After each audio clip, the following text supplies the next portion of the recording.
Maya had never seen anything quite like the old map that her grandmother kept hidden inside a dusty wooden box in the attic.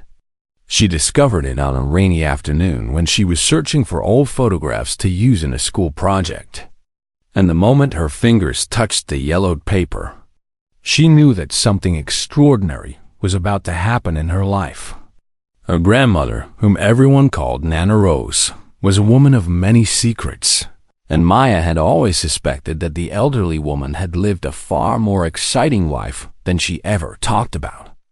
The map showed a valley surrounded by mountains, with strange symbols drawn along the edges, and a large red X marked in the center of what appeared to be a dense forest. "What are you doing up here, child?" Nana Rose's voice came from behind her, and Maya nearly jumped out of her skin. She turned around slowly, holding the map in her trembling hands, expecting her grandmother to be angry with her for going through her private belongings. But Nana Rose was not angry at all. Instead, she had a strange look in her eyes, something between sadness and excitement, as if seeing the map had awakened memories that had been sleeping for a very long time.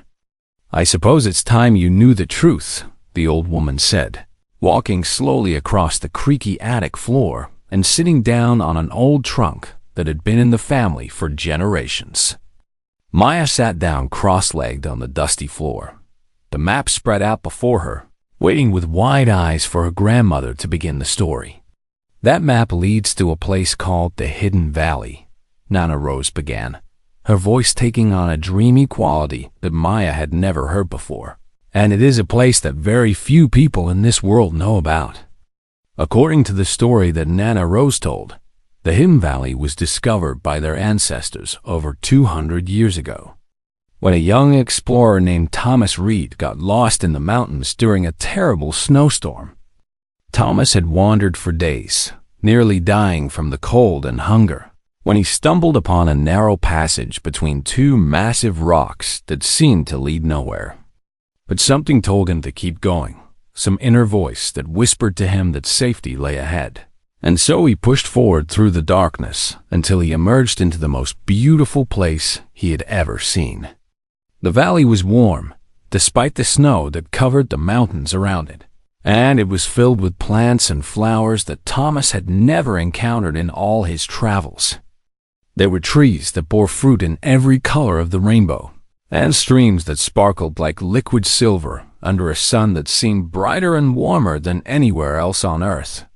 But the most amazing thing about the Hidden Valley was what Thomas found at its center, near the spot where the red X now marked the map. What did he find there? Maya asked, her voice barely above a whisper, completely caught up in the story her grandmother was telling. Nana Rose smiled, the wrinkles around her eyes deepening as she leaned forward and lowered, her voice as if sharing the greatest secret in the world.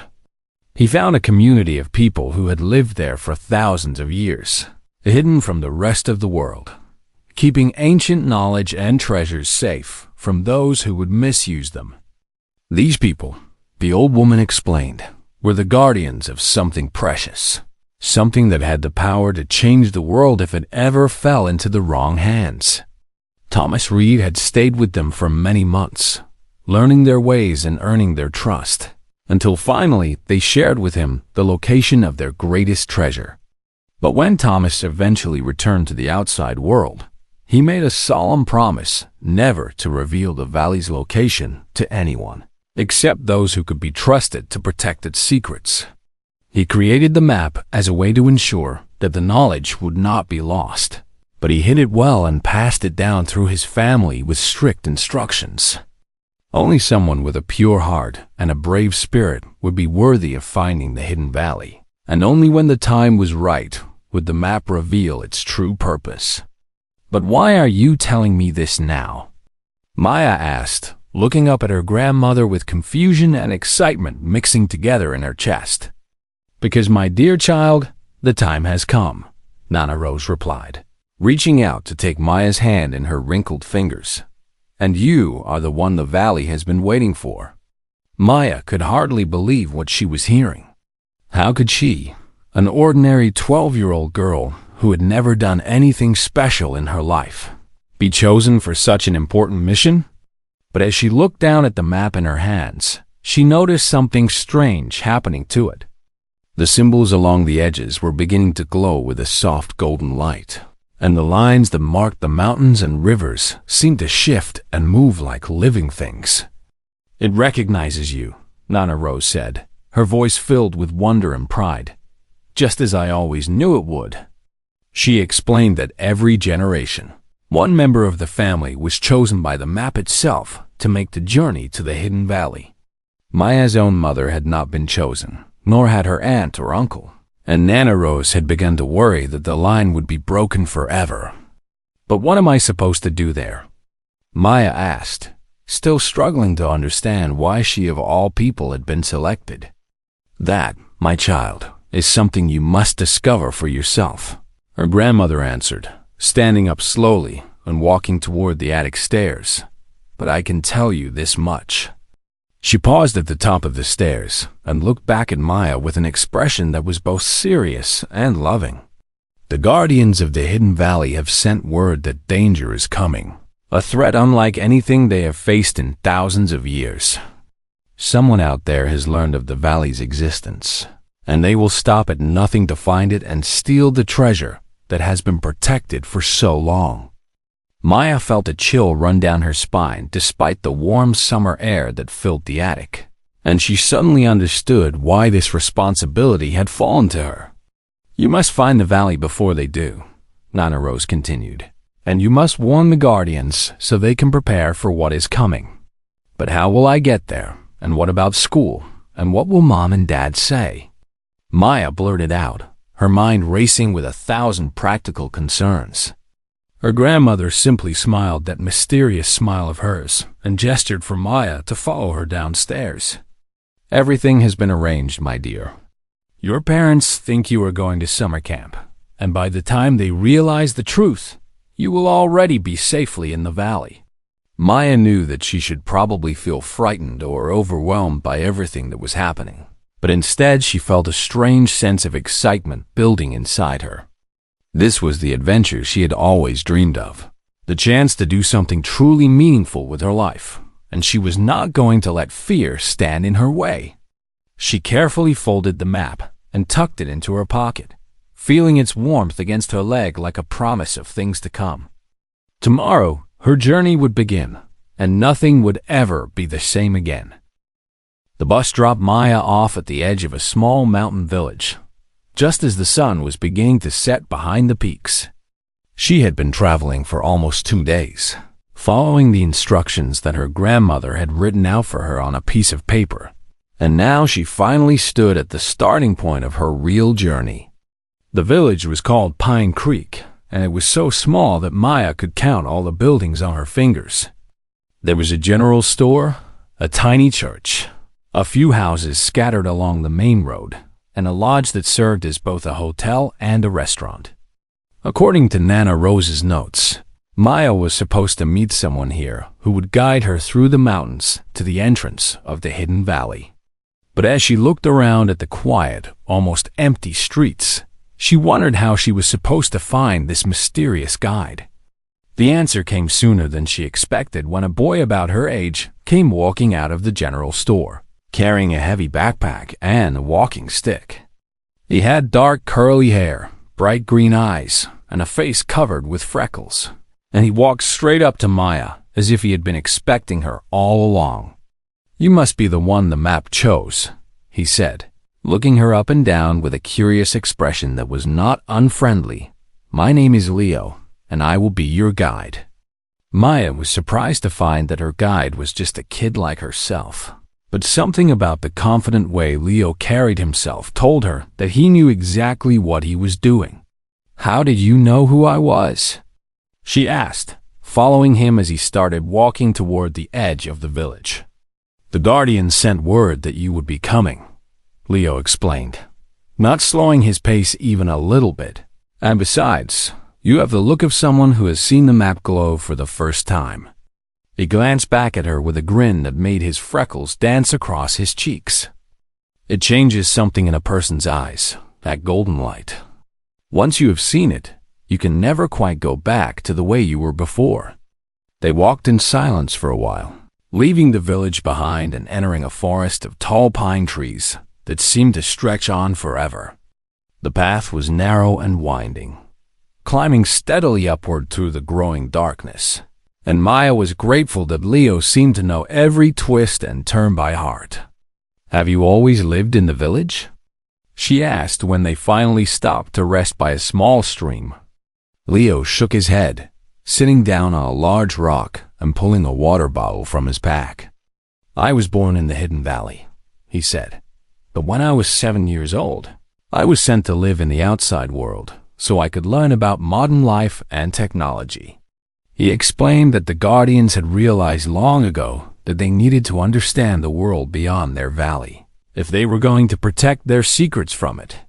So every generation, a few children were chosen to live among ordinary people, going to regular schools and making regular friends, while never forgetting their true purpose.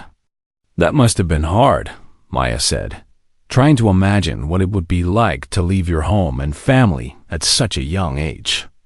"It was at first," Leo admitted, "but I made friends in the village, and the old couple who took care of me were very kind. Besides, I always knew that one day I would return home, and that made the waiting easier." He stood up and stretched, looking up at the stars that were now visible through gaps in the tree canopy. "We should keep moving. The entrance to the valley can only be found during certain hours, and we do not want to miss our window." They walked through the night, climbing higher and higher into the mountains, until Maya's legs ached and her lungs burned from the thin air. But she refused to complain or ask for rest. She knew that time was running out, and that every moment they delayed brought the danger closer to the Hidden Valley.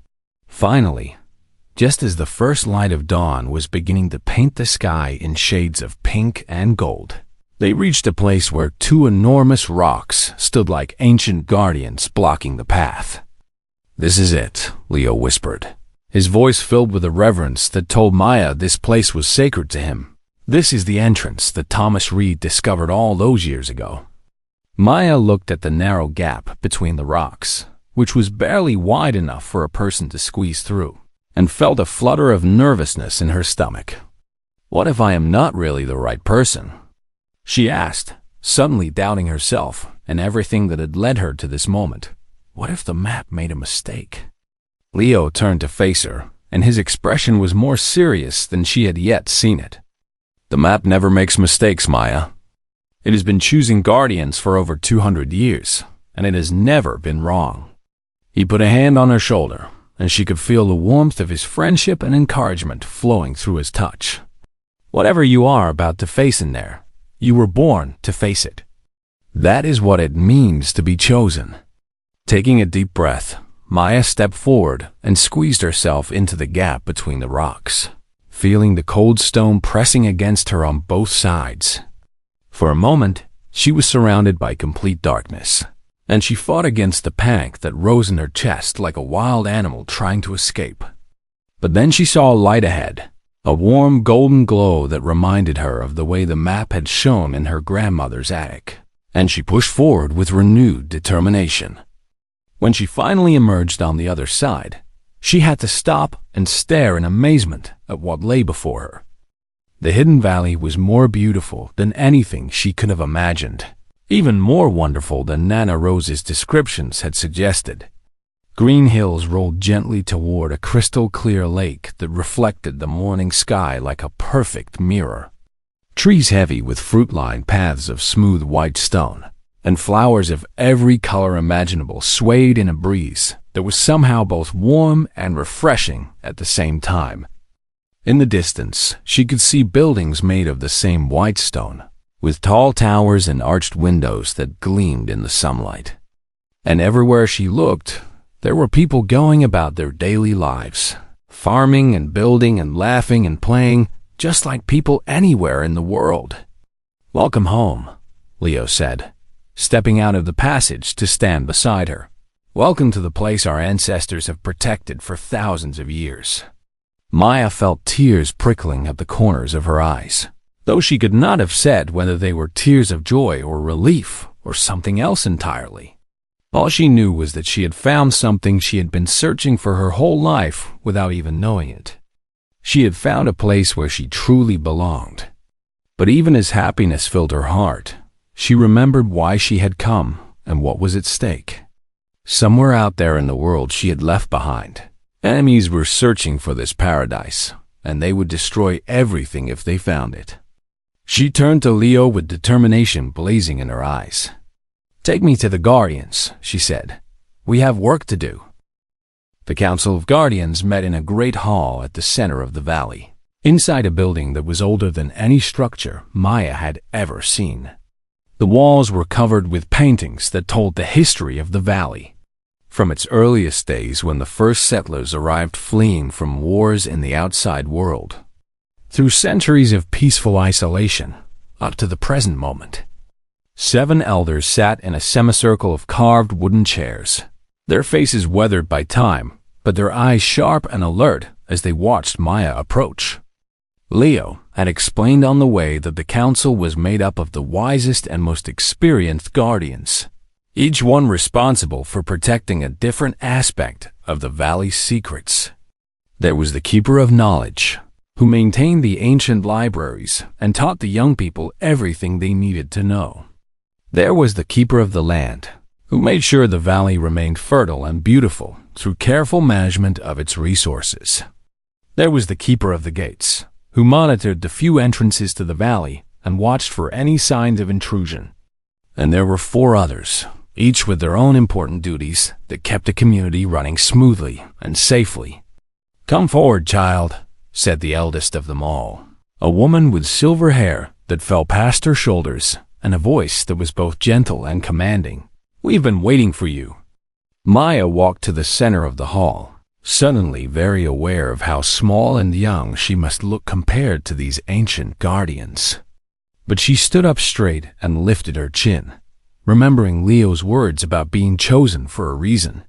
"My grandmother sent me," she said, her voice only trembling a little bit. "She told me that danger is coming to the valley and that I needed to warn you."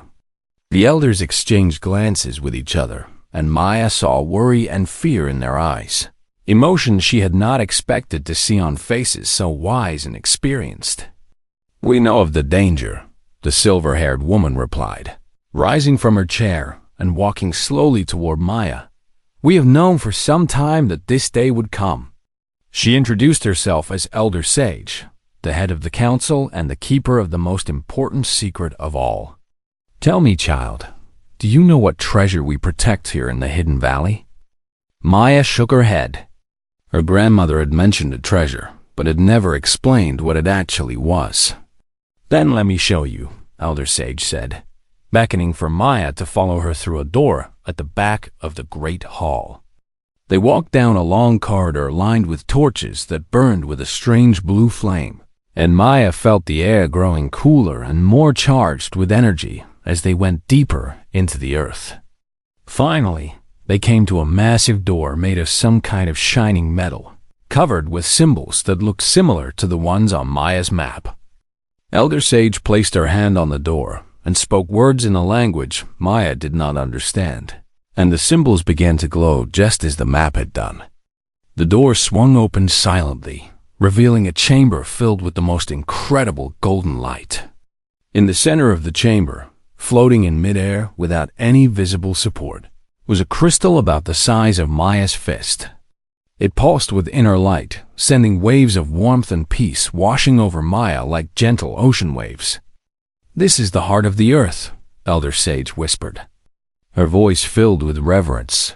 "It was created at the dawn of time, when the world was young and magic still flowed freely through all living things."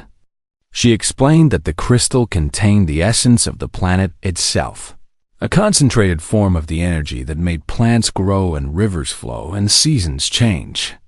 In the wrong hands, it could be used to control nature, to create earthquakes and floods and droughts, to reshape the world according to the will of whoever possessed it.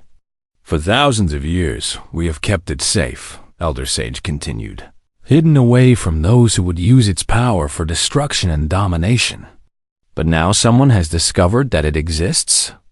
Maya guessed, beginning to understand why the danger was so serious. The elder nodded gravely, leading Maya back out of the chamber and sealing the door behind them. A man called Victor Kane has been searching for the heart for over 20 years. He is wealthy and powerful and completely without mercy. She told Maya that Kane had built his fortune by stealing and selling ancient artifacts, and he had become obsessed with finding the greatest treasure of all.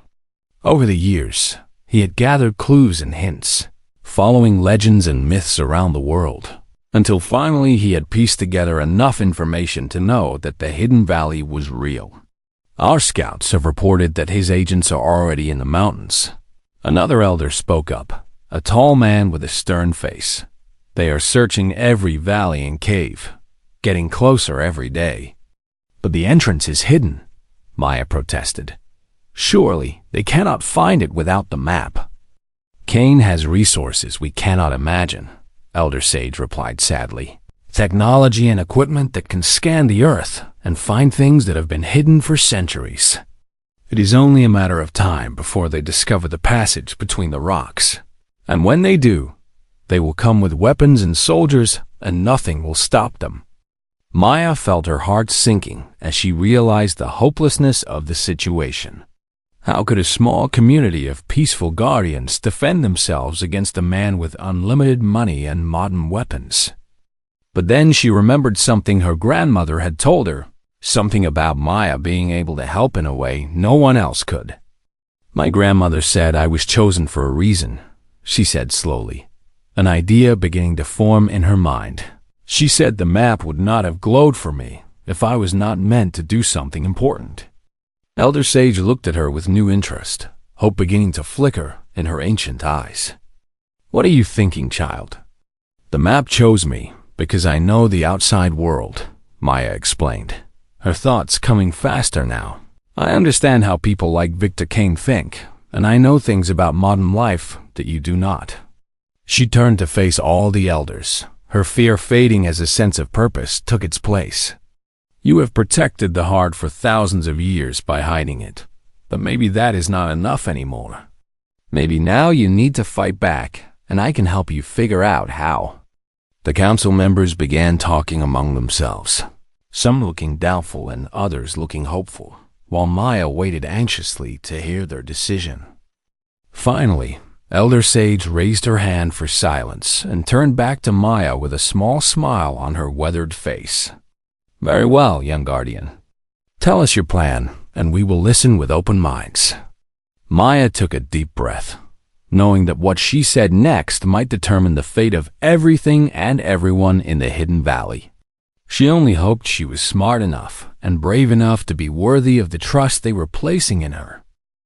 Maya spent the next 3 days working with the Guardians to develop a plan that would protect the valley from Victor Kane and his army of mercenaries.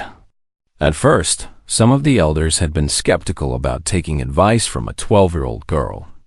But as Maya explained her ideas and showed them what she had learned in the outside world, they began to see the wisdom in her approach. Kane expects to find a defenseless group of people living in the past, Maya explained during one of their planning sessions. He thinks you will be easy targets because you do not have guns or helicopters or any modern technology. She pointed to a map of the valley that had been spread out on the council table. But that is exactly why we can beat him. He's not prepared for what the valley actually is. Her plan had several parts, each one designed to use the valley's natural advantages against technological ones. First, they would use the valley's unique geography to create confusion and misdirection. The mountains surrounding the valley were full of caves and passages, many of which led nowhere or doubled back on themselves. With Leo's help, Maya created false trails and fake entrances that would lead Kane's men on wild chases through the wilderness while the real entrance remained hidden. Second, they would use the valley's connection to nature in ways that Kane could never expect. The Guardians had spent thousands of years learning to work with the plants and animals of the valley, developing relationships that went far beyond what scientists in the outside world could understand. Elder Sage showed Maya how the birds of the valley could carry messages faster than any radio, and how certain plants could create thick mist that would blind cameras and confuse sensors. "This is amazing," Maya breathed as she watched a flock of small birds arrange themselves into a perfect replica of the valley's layout. "I had no idea such things were possible." "The old ways are not primitive," Elder Sage replied with a knowing smile. "They are simply different, and sometimes different is exactly what you need." The third part of Maya's plan was the most dangerous, and it required her to do something that terrified her. "Someone needs to go back outside and find out exactly what Kane is planning," she told the council. "We need to know how many men he has, what equipment they are using, and when they plan to attack." Leo immediately volunteered, but Maya shook her head. "It has to be me," she said, even though her voice shook with fear. "I know how to blend in out there. I can pretend to be a regular kid on a camping trip, and no one will suspect me." The council debated for hours, but in the end, they agreed that Maya's logic was sound. So on the morning of the fourth day, Maya squeezed back through the passage between the rocks and made her way down the mountain toward Kane's camp. It took her most of the day to find it, following the sounds of engines and voices, until she came upon a clearing filled with tents and trucks and equipment that looked like it belonged in a science fiction movie. She hid behind a large boulder and watched as dozens of men in black uniforms moved around the camp, checking weapons and studying screens that showed images of the surrounding mountains. And then she saw him, the man who wanted to destroy everything the Guardians had protected for so long. Victor Kane was tall and thin, with gray hair slicked back from a face that might have been handsome if it were not so cold and cruel. He was standing in front of the largest tent, giving orders to his men with sharp gestures and a voice that cracked like a whip. "The entrance has to be here somewhere," Maya heard him say, his words carrying clearly across the quiet camp. "My sources say the passage is in this area, and I will not leave until we find it." He grabbed one of his men by the collar and pulled him close. "Do you understand what is at stake here? The heart of the earth is worth more than all the treasures ever found. Whoever controls it will control the future of this planet." Maya felt sick to her stomach as she listened, finally understanding just how evil this man truly was. He did not want the heart to protect it or to use its power for good. He wanted to hold the whole world hostage, threatening destruction unless everyone obeyed him. She was so focused on listening that she did not notice the guard walking up behind her until a hand clamped down on her shoulder. "Hey, what do we have here?" The guard growled, pulling Maya to her feet. "Looks like a little spy." Maya's heart pounded with terror as the guard dragged her across the camp and threw her down at Victor Kane's feet. Kane looked down at her with cold gray eyes that showed no mercy or kindness. Well, he said softly, his voice like silk hiding a razor. "A young visitor. And what were you doing hiding behind those rocks, little girl?" Maya knew she had to think fast. If Kane discovered where she had come from, everything would be lost. "I was just hiking," she said, trying to make her voice sound scared and innocent, which was not difficult under the circumstances. "My parents are camping a few miles away. I got lost." Kane studied her for a long moment, and Maya held her breath, praying that he would believe her lie. But something in his eyes told her that he was not fooled. "Take her to the holding tent," he said to his guards, "and search her. If she is truly just a lost hiker, we will let her go in the morning." The guards grabbed Maya roughly and pulled her across the camp toward a small tent at the edge of the clearing. As they dragged her along, Maya's mind raced desperately. She had to find a way to escape and get back to the valley before Kane figured out who she really was. But with guards everywhere and no idea how to get out of the camp, her chances seemed impossibly small. They threw her into the tent and tied her hands behind her back, leaving one guard outside the entrance to make sure she did not try to run. Maya sat in the darkness, feeling fear and despair washing over her in waves. Had she just doomed the hidden valley by trying to help save it? Were the Guardians and Leo and all the peaceful people of the valley going to suffer because of her mistake? Tears began to slide down her cheeks as she thought about everything she had lost and everyone she had failed. But then she remembered something Leo had told her on their journey through the mountains. Something about the connection between the map and the person it chose. The map does not just show you the way, he had said. It also gives you the strength to walk it, even when the path seems impossible. Maya closed her eyes and thought about the map, remembering how it had glowed with golden light in her grandmother's attic. And deep inside her chest, she felt something stirring, a warmth that spread through her body like sunlight breaking through clouds. Maybe all was not lost yet. Maybe there was still a way to complete her mission and save the valley. She just had to be brave enough to find it. Maya did not have to wait long for help to arrive. Just past midnight, when the camp was quiet and most of the guards were sleeping, she heard a soft scratching sound at the back of the tent. At first, she thought it might be an animal, but then the fabric parted and Leo's face appeared in the gap, his green eyes shining in the darkness. "How did you find me?" Maya whispered as Leo quickly cut through the ropes binding her hands. "The birds saw you get captured," he replied just as quietly. "They reported back to Elder Sage, and she sent me to get you out." Maya's heart swelled with gratitude. Even when she had failed, the valley had not abandoned her. They slipped out through the hole Leo had cut and crept silently through the shadows, staying low and moving carefully to avoid the few guards who were still awake. It seemed like hours before they finally reached the edge of the camp and disappeared into the safety of the dark forest. "We have to get back and warn everyone," Maya said as they climbed through the trees. "Kane is not going to give up. He will keep searching until he finds the entrance." Leo nodded grimly. "Elder Sage already knows. She's preparing the valley for battle, but she needs the information you gathered about Kane's forces." Maya told him everything she had seen and heard as they made their way back up the mountain. The number of men, the types of equipment, Kane's obsession with finding the heart. By the time they reached the passage between the rocks, Leo's face was pale with worry. "It is worse than we feared," he admitted. "We do not have enough people to fight so many soldiers, even with all our tricks and traps." But Maya had been thinking throughout the long hike, and an idea had been forming in her mind.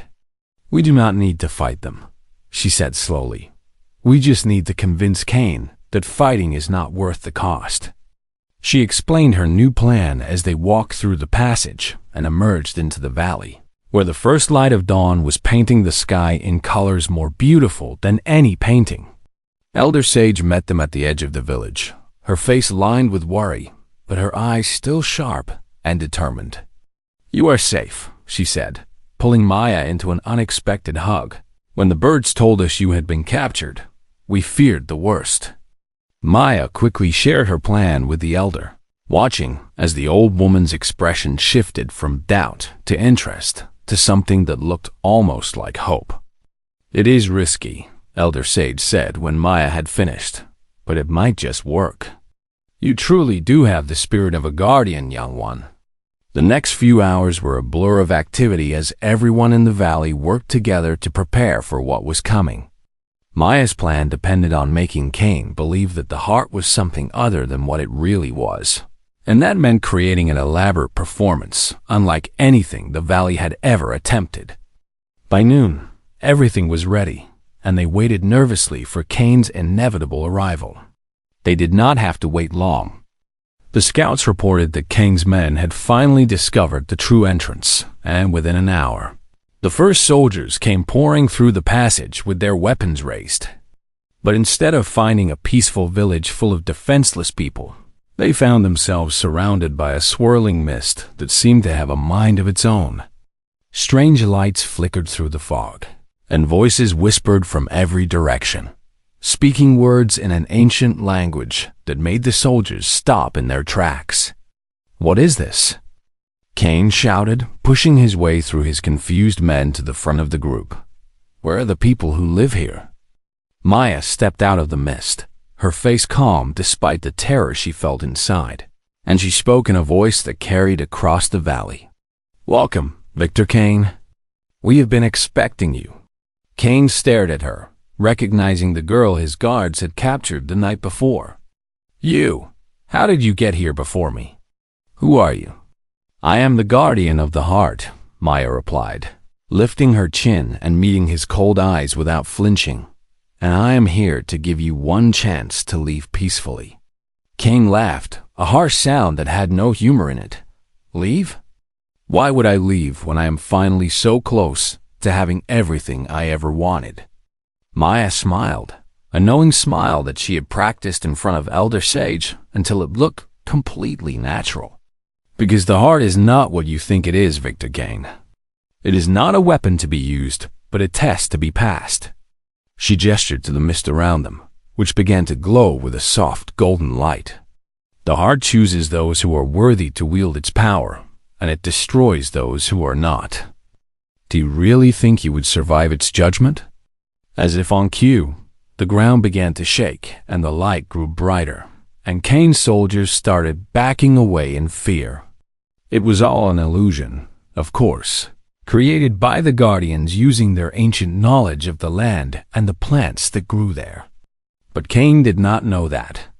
For the first time, Maya saw fear flicker across his cruel face. You are lying, he said, but his voice was uncertain now. The heart is just a crystal. It cannot judge anyone. Then take it, Maya challenged, stepping aside and gesturing toward the path that led to the inner chambers. Walk down there and claim your prize. But know that if the heart finds you unworthy, you will never walk out again.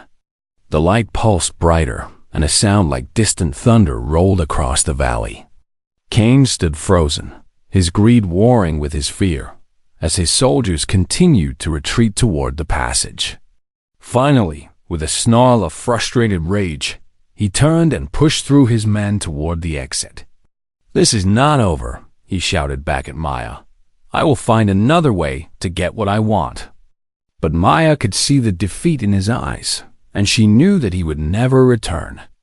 The heart had found him unworthy, and even a man as evil as Victor Kane could not ignore the terror of that judgment. An hour later, when the last of Kane's soldiers had fled and the valley was peaceful once again, the Guardians gathered to celebrate their victory. You have done something remarkable today, Elder Sage told Maya, placing a hand on her shoulder. You saved us all with nothing but courage and cleverness. I could not have done it without everyone's help, Maya replied, looking around at Leo and the elders and all the people who had worked so hard to make the plan succeed. That is what it means to be a guardian, Elder Sage said with a warm smile. We protect the heart together as a family. Maya felt tears of joy stinging her eyes as she realized that she had finally found her true home. She had come to the Hidden Valley as a confused girl who did not know her purpose, and she was leaving as a true guardian who knew exactly what she was meant to do. Or rather, she was not leaving at all, because as Elder Sage had said, the valley was her family now, and family was something worth protecting forever. The adventure was over, but Maya knew that her real story was just beginning.